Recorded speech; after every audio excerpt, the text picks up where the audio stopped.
অর্থাৎ বিএনপির এমপিরা শপথ গ্রহণের দিনই জুলাই সনদ বা আদেশ লঙ্ঘন করেছেন, তারা আইনের ব্যত্যয় ঘটিয়েছেন। কারণ সেখানে খুবই প্লেন ল্যাঙ্গুয়েজে একই শপথ অনুষ্ঠানের কথা বলা আছে। এই যে জুলাই সনদ বাস্তবায়ন আদেশ লঙ্ঘন করে যাওয়া, এই জিনিসটা একদিনে ঘটেনি। আমরা যখন অভ্যুত্থান পরবর্তী সময়ে ঐকমত্য কমিশনে সংস্কারের পক্ষে কথা বলতাম, সে সময়টাতে বিএনপির সাথে আমাদেরকে প্রচুর পরিমাণে দিন দরবার করতে হয়েছে। একে তো নানা ধরনের আইনের পেঁয়াজ তারা উপস্থাপন করেছেন, অনেকগুলো বিষয়ে তাদের পার্টির তরফ থেকে রিজার্ভেশন দিয়েছেন, অনেকগুলো বিষয়ে তাদের পূর্বেকার 31 দফার যে কমিটমেন্ট সেখান থেকে তারা সরে এসেছিলেন এবং নোট অফ ডিসেন্টে ভরপুর একটা ডকুমেন্ট প্রস্তুত করার দিকে, যেটা অপূর্ণাঙ্গ, যার কোনো আইনি কার্যকারিতা থাকবে না, এমন ধরনের একটা প্রচেষ্টার মধ্যে তারা ছিলেন। কিন্তু সেই ঐকমত্য কমিশনে বিএনপি এবং তাদের একেবারেই অনুগত এবং পরবর্তীতে বিএনপিতে বিলীন হয়ে যাওয়া কয়েকটি রাজনৈতিক দল ব্যতি রেখে অধিকাংশ রাজনৈতিক দল আমরা সকলে মিলে জুলাই সনদের পক্ষে, সংস্কারের পক্ষে, বাংলাদেশটাকে নতুন করে গড়ার পক্ষে যে দৃঢ় কমিটমেন্ট ব্যক্ত করেছিলাম, তারই প্রেক্ষিতে বাংলাদেশে জুলাই সনদ হলো। জুলাই সনদের একটা স্বাক্ষর অনুষ্ঠানও সম্পাদিত হলো। সেই স্বাক্ষর অনুষ্ঠানে যে পেপারে রাজনৈতিক দলগুলো স্বাক্ষর করলেন, সেখানে জুলাই সনদের পূর্ণ বাস্তবায়নের প্রতিজ্ঞা তারা করেছেন। একেবারে পূর্ণ বাস্তবায়ন, পরিপূর্ণ বাস্তবায়ন, এই শব্দই সেখানে লেখা আছে সেই প্রতিজ্ঞানামার মধ্যে। আমরা দেখলাম গণভোট হবে, বিএনপির বুদ্ধিজীবীরা তারা না ভোটের ক্যাম্পেইন শুরু করলেন। না ভোটের ক্যাম্পেইন, ছাত্রদলের পেজ থেকে না ভোটের ফটোকার্ড, নানাভাবে তারা এই ক্যাম্পেইনটা করতেছিলেন। বাংলাদেশের জনগণ যারা অর্ধ শতাব্দী ধরে বাংলাদেশের রাষ্ট্র ব্যবস্থা এই ফ্যাসিবাদী চরিত্রের কারণে তাদেরকে ভুগতে হয়েছে, 24 অভ্যুত্থানে এতগুলো মানুষকে জীবন দিতে হয়েছে এই রাষ্ট্র ব্যবস্থার ফ্যাসিবাদীকরণের কারণে, সে মানুষেরা তারা গণভোটে হ্যাঁয়ের পক্ষে তারা একটা রব তুলেছিলেন। তারা এই গ্রামের মানুষ, আমি ভোট করতে গিয়ে দেখেছি, একেবারে রংপুরের প্রত্যন্ত অঞ্চলের মানুষ, তারা এটাকে আর গণভোটও বলেননি, তারা এটাকে হা ভোট বলতেন। মানে গণভোট আসলে হা ভোটে রূপান্তরিত হয়েছিল জনগণের মনস্তত্ত্বে। এই জিনিসটা বুঝতে পেরে বর্তমান প্রধানমন্ত্রী, তখন তিনি একজন প্রার্থী, তিনি বিএনপি নেতৃত্ব দেন, তিনি হ্যাঁয়ের কথা বললেন রংপুরে গিয়ে। আবার জুলাই সনদের স্বাক্ষরের প্রতি বিএনপির যে একটা কমিটমেন্ট ছিল, হ্যাঁয়ের পক্ষে তার মধ্য দিয়ে সেই কমিটমেন্টের একটা প্রকাশ ঘটে। কিন্তু ভোট শেষ, বলতে শুরু করলেন যে তারা গণভোটে রাজি হয়েছিলেন যাতে করে নির্বাচনটা আদায় করা যায়। অর্থাৎ তারা জনগণের সঙ্গে এক ধরনের চাতুরীর আশ্রয় তারা নিয়েছেন। কিন্তু তাদের একটা বিষয় মনে রাখা প্রয়োজন, যে জনগণকে ভোটের আগে বিএনপির দিকে তাদের যাতে বিরূপ মনোভাব তৈরি না হয়, সেজন্য গণভোটে হ্যাঁয়ের কথা বলে তাদেরকে কনভিন্স করতে হয়। সে জনগণ তো এখনো বাংলা লাইফ, সে জনগণ তো সবাই হারিয়ে যায়। অতএব বিএনপির এটা মনে রাখা প্রয়োজন যে ভোটের আগে বাংলাদেশের জনগণকে কনভিন্স করার জন্যে হ্যাঁ ভোটের কথা বলে ভোট পার হওয়ার পরে যদি গণভোট থেকে নিজেদেরকে আপনারা সরিয়ে নেন, ভোটের পরেও সে জনগণ তাদের সিদ্ধান্ত পরিবর্তন করতে পারে। এই গণভোটের আদেশ নিয়ে, রায় নিয়ে কোর্টে যাওয়া হয়েছে। তারা ভেবেছেন যে কোর্টে গেলে পরে তারা একটা আইনি মারিপাসের মধ্য দিয়ে আমাদের অভ্যুত্থানের যে অর্জন সেটাকে তারা বিলীন করে দিতে পারবেন, ম্রিয়মাণ করে দিতে পারবেন। কিন্তু এটা হচ্ছে সম্পূর্ণ একটা ভুল পন্থা।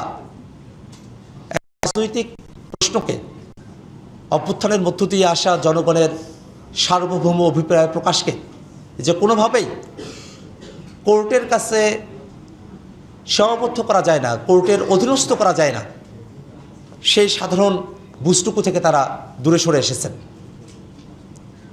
এটা যে কতভাবে 24-এর অভ্যুত্থান, বর্তমান সরকার, বর্তমানের প্রধানমন্ত্রী, মন্ত্রিসভা, তাদের সকলকে দিনে দিনে প্রশ্ন মুখে ফেলার একটা প্রক্রিয়ার দিকে অগ্রসর হয়েছে, সেই বিষয়ে তাদের এখন আর কোনো বোঝাপড়া নেই। সেই বোঝাপড়া তাদের না থাকলেও একটা বিষয়ে জনগণের একটা বোঝাপড়া আছে। গণভোটের রায়কে ঠেকানোর জন্য বিএনপি কোর্টে যেতে পারে, সেই বিএনপিকে ঠেকানোর জন্য কোথায় যেতে হবে সেটা জনগণের খুব ভালো করে জানা আছে। অতএব বিএনপি এত মানুষের সমর্থনে জয়ী হয়ে আসা গণভোটের ব্যাপারে, রায়ের ব্যাপারে তারা যদি দোদুল্যমান যে পরিস্থিতি এবং বিরুদ্ধচারণের পথ যদি তারা অনুসরণ করতে থাকে, তাহলে বাংলাদেশের জনগণ শুধুমাত্র যে ভোটের মধ্য দিয়ে এদেশের ক্ষমতার পরিবর্তন করে ব্যাপারটা এমন নয়, সেই শিক্ষাটা তাদের মনে রাখা প্রয়োজন। বাংলাদেশে আওয়ামী লীগ নিজেদেরকে অনেক শক্তিশালী এবং আসলেই দুর্দান্ত প্রতাপশালী, অনেক ক্ষমতাবান এবং জুলুমবাজ হিসেবে তারা প্রতিষ্ঠা করতে পেরেছিল। সেই আওয়ামী লীগও বাংলাদেশে ভোটের মধ্য দিয়ে তারা ক্ষমতা থেকে চ্যুত হয়েছে, ব্যাপারটা এমন ঘটে নাই। বাংলাদেশের জনগণ রাস্তায় এসেছে, জীবন দিয়েছে এবং আওয়ামী লীগকে বাংলাদেশ থেকে বিতরণ করেছে। অতএব শুধুমাত্র ভোটের সময়টাতে জনগণকে সন্তুষ্ট রেখে ভোটের পরে জনগণের রায়কে প্রত্যাখ্যান করার যে মানসিকতা, সেটা জনগণকেও যারা এরকম চাতুরীর আশ্রয় দেয় সেই বিএনপিকেও প্রত্যাখ্যান করার দিকে অগ্রসর করবে। আমরা সংবিধান সংস্কার পরিষদের সদস্য হিসেবে শপথ নিয়েছি।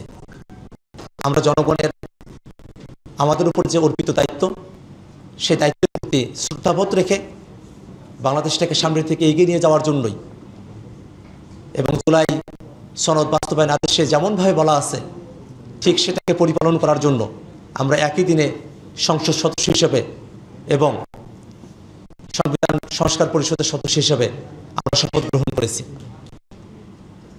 এখানে অনেকগুলো আইনগত বিষয় আমাদের সামনে উপস্থাপন করা হতে পারে, কিন্তু জনগণের সার্বভৌম অভিপ্রায়ের যে প্রকাশ, তার থেকে বড় আইন আর হতে পারে না, গণঅভ্যুত্থানের থেকে বড় আইন আর হতে পারে না, গণভোটের থেকে বড় আইন আর হতে পারে না। গণভোটের মধ্য দিয়ে, অভ্যুত্থানের মধ্য দিয়ে জনগণের সার্বভৌম অভিপ্রায়ের প্রকাশের মধ্য দিয়ে বাংলাদেশে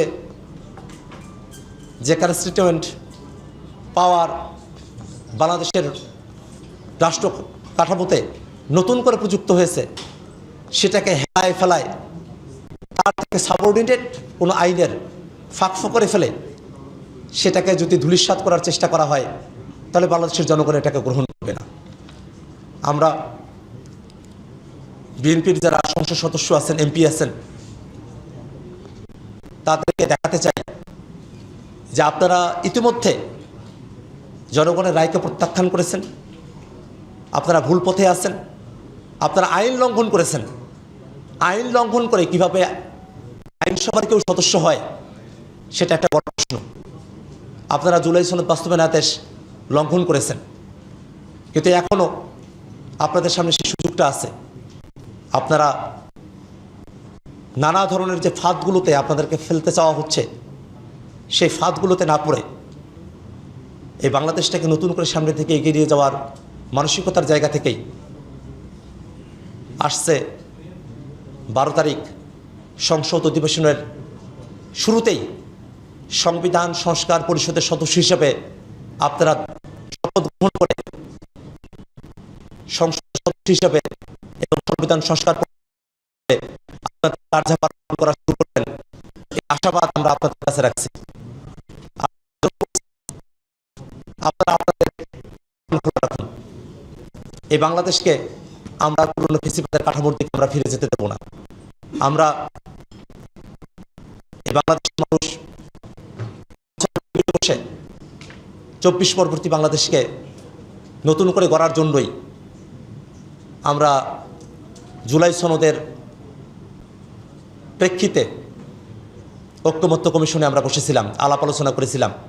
এই সমস্ত আলাপ আলোচনা, এই সমস্ত মানুষের সমর্থন, সব কিছুকে নানা চক্রে সেটাকে ভেস্তে দেওয়া হবে, সেই ধরনের কোনো পরিবেশ পরিস্থিতি বাংলাদেশের সামনের দিনে কেউ তৈরি করতে পারবে সে ধরনের সুযোগ আমরা দেব না। এবং আমরা বাংলাদেশের জনগণকে সাথে নিয়ে সামনের দিনে লড়াই এবং সংগ্রাম সংসদের ভিতরে এবং সংসদের বাইরে যেখানে প্রয়োজন সেখানেই আমরা জারি রাখবো, সেই আশাবাদ ব্যক্ত করে আপনাদের সকলকে গণভোটের রায় বাস্তবায়ন না হওয়া পর্যন্ত এবং তারপর ধরে রাখা হচ্ছে কিনা বাংলাদেশে তারপর সজাগ দৃষ্টি রাখার আহ্বান জানিয়ে আমার বক্তব্য এখানে শেষ করছি। আসসালামু আলাইকুম।